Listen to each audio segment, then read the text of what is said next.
بسم اللہ الرحمن الرحیم، السلام علیکم۔ آپ دیکھ رہے ہیں الف نیوز اور میں ہوں آپ کے ساتھ ماجد علی۔ شامل کرتے ہیں پاکستان اور دنیا بھر سے بریکنگ نیوز ہیڈ لائنز۔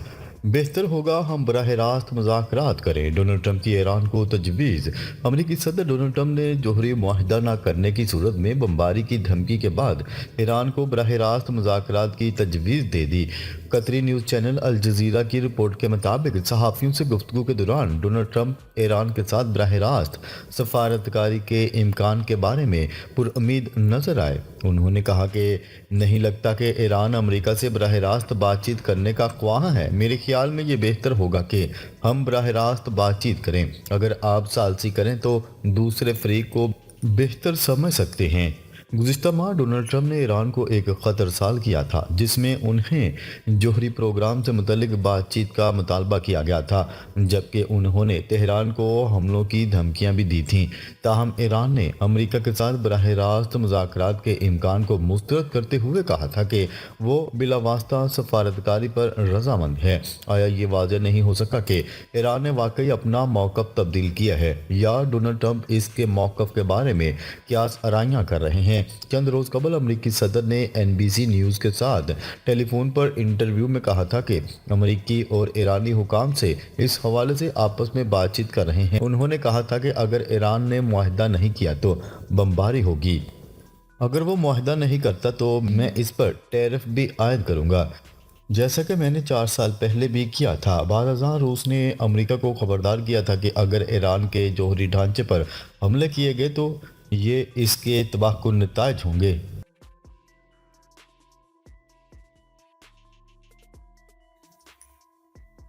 خبر کے اگلے حصے میں بات کرتے ہیں فرانسیسی صدر کا ڈونلڈ ٹرمپ کو سخت رد عمل۔ فرانس کے صدر ایمانوئل میکرون نے امریکی صدر ڈونلڈ ٹرمپ کی جانب سے عائد کردہ بھاری ٹیرف کو ظالمانہ اقدام قرار دے دیا۔ اپنے رد عمل میں فرانسیسی صدر نے کہا کہ صدر ڈونلڈ ٹرمپ کے ٹیرف ظالمانہ ہیں اور بے بنیاد ہیں۔ ٹرمپ کے فیصلے خود امریکی معیشت کے لیے قابل برداشت نہیں ہیں۔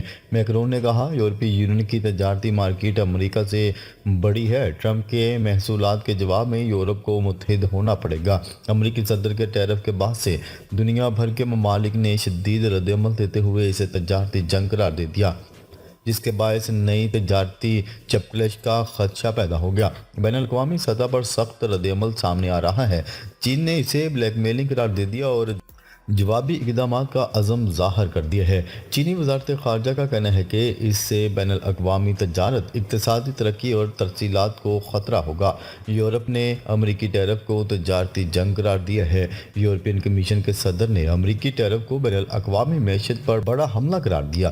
یورپی یونین نے بھی جوابی اقدامات کا اعلان کرتے ہوئے کہا ہے کہ اگر مذاکرات ناکام ہوئے تو مزید جوابی اقدامات اٹھائے جائیں گے۔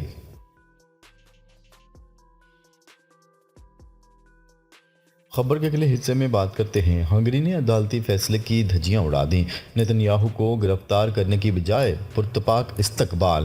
ہنگری نے اپنے دوست ملک اسرائیل سے یاری نبھانے کے لیے عالمی فوجداری عدالت کے وارنٹ گرفتاری ہونے کے باوجود نیتن یاہو کو گرفتار نہیں کیا۔ عالمی خبرسا ادارے کی رپورٹ کے مطابق ہنگری کے وزیر اعظم نے اپنے اسرائیلی ہم منصب نیتن یاہو کا پرتپاک استقبال کیا۔ تاہم ہنگری کے وزیر اعظم نے عالمی قوانین کی دھجیاں بکھیرتے ہوئے نہ صرف فیصلے پر عمل نہیں کیا بلکہ عالمی فوجداری عدالت سے علیحدہ ہونے کا بھی اعلان کر دیا، جس پر ICC کے ترجمان نے ہنگری کو یاد کروایا کہ وہ باضابطہ علیحدگی ہونے تک رکن ہے اور اس وقت تک عدالت کے ساتھ تعاون کرنے کی ذمہ داری عائد ہوتی ہے۔ یاد رہے کہ عالمی فوجداری عدالت نے غزہ میں سنگین جنگی جرائم کا مرتکب ہونے پر نومبر میں اسرائیلی وزیر اعظم اور وزیر دفاع کے وارنٹ گرفتاری جاری کیے تھے۔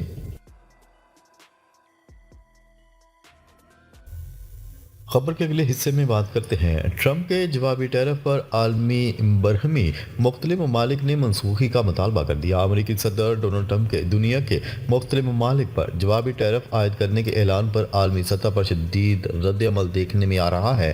کئی ممالک نے ان اقدامات کو غیر ضروری اور خطرناک قرار دیتے ہوئے فوری منسوخی کا مطالبہ کر دیا۔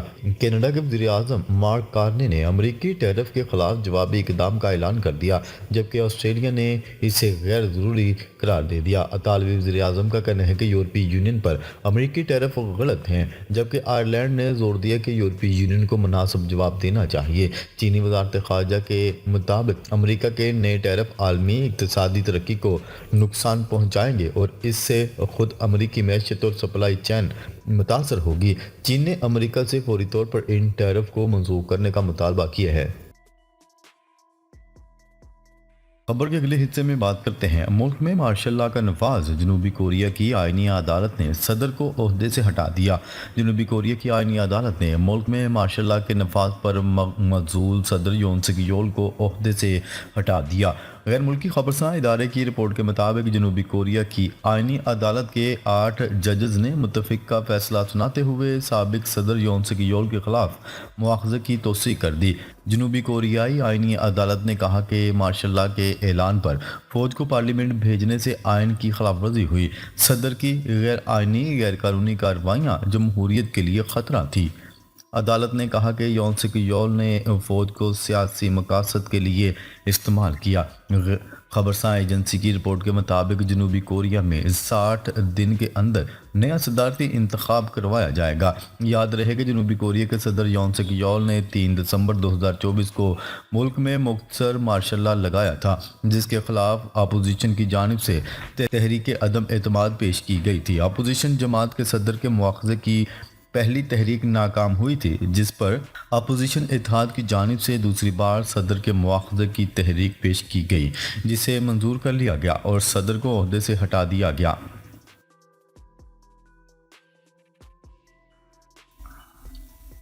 خبر کے اگلے حصے میں بات کرتے ہیں۔ کینیڈا نے امریکی گاڑیوں پر 25% ٹیرف عائد کر دیا۔ کئی ممالک کی جوابی اقدامات کی تیاریاں۔ کینیڈا کے وزیر اعظم نے کہا ہے کہ ٹرمپ کی تجارتی جنگ عالمی معیشت کو تباہ کر دے گی۔ آئی ایم ایف نے بھی امریکی ٹیرف کو عالمی معیشت کے لیے بڑا خطرہ قرار دے دیا اور کہا کہ امریکہ سست شرح نمو کے وقت عالمی معیشت کو نقصان پہنچانے والے اقدامات سے گریز کرے۔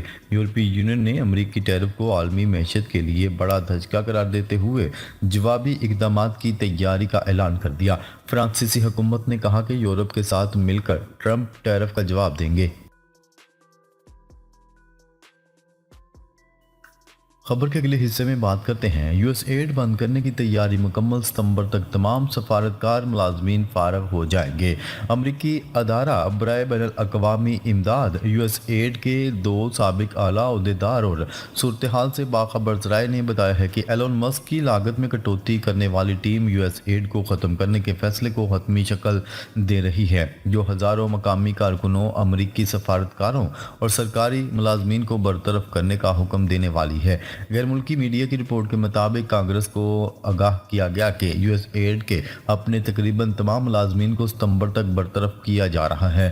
اس کے تمام بیرون ملک دفاتر بند کر دیے جائیں گے اور کچھ کام محکمہ خارجہ میں ضم کر دیے جائیں گے۔ سابق عہدیداروں اور صورتحال سے واقف ذرائع نے نام ظاہر نہ کرنے کی شرط پر بتایا کہ یو ایس ایڈ کے انسانی وسائل کے دفتر نے ایک کانفرنس کال میں علاقائی بیوروز کو بتایا کہ مقامی طور پر بھرتی کیے گئے تمام 10,000 سے زائد غیر ملکی شہریوں کو برطرفی کے نوٹس جاری کیے جا رہے ہیں، جس کا اطلاق اگست میں ہوگا۔ امریکی سفارتکاروں اور سرکاری ملازمین کو بھی نوٹسز جاری کیے جا چکے ہیں، جو 60 سال سے زائد عرصے سے امریکہ کی سب سے بڑی غیر ملکی امداد فراہم کرنے والے ادارے سے منسلک رہے ہیں۔ خبر کے اگلے حصے میں بات کرتے ہیں۔ آرٹیفیشل انٹیلیجنس کے دنیا بھر میں روزگار پر تباہ کن اثرات۔ اقوام متحدہ نے خبردار کر دیا۔ اقوام متحدہ نے خبردار کرتے ہوئے کہا ہے کہ عالمی سطح پر مصنوعی ذہانت کی مارکیٹ 2033 تک $4.8 ٹریلین تک پہنچنے کا امکان ہے، جو جرمنی جیسی ترقی یافتہ معیشت کے حجم کے تقریباً برابر ہے، اور عالمی سطح پر تقریباً نصف ملازمتیں ممکنہ طور پر متاثر ہو سکتی ہیں۔ اقوام متحدہ کی رپورٹ میں بتایا گیا ہے کہ گو کہ مصنوعی ذہانت اقتصادی تبدیلی کے لیے اہم مواقع فراہم کرتی ہے، لیکن ساتھ ہی موجودہ عدم مساوات کو مزید گہرا کرنے کے باعث ہو سکتی ہے۔ اقوام متحدہ کی تجارت اور ترقی کی ایجنسی نے اپنی رپورٹ میں خبردار کیا ہے کہ مصنوعی ذہانت دنیا بھر میں 40% ملازمتوں کو متاثر کر سکتی ہے، جو پیداوار میں اضافے کے ساتھ ساتھ خودکاری اور ملازمین کے بے دخلی کے خدشات بھی پیدا کرتی ہے۔ ناظرین، اب تک کے لیے اتنا ہی۔ مزید خبریں لے کر بہت جلد آپ کی خدمت میں حاضر ہوں گے۔ تب تک کے لیے اپنا خیال رکھیے گا۔ اللہ نگہبان۔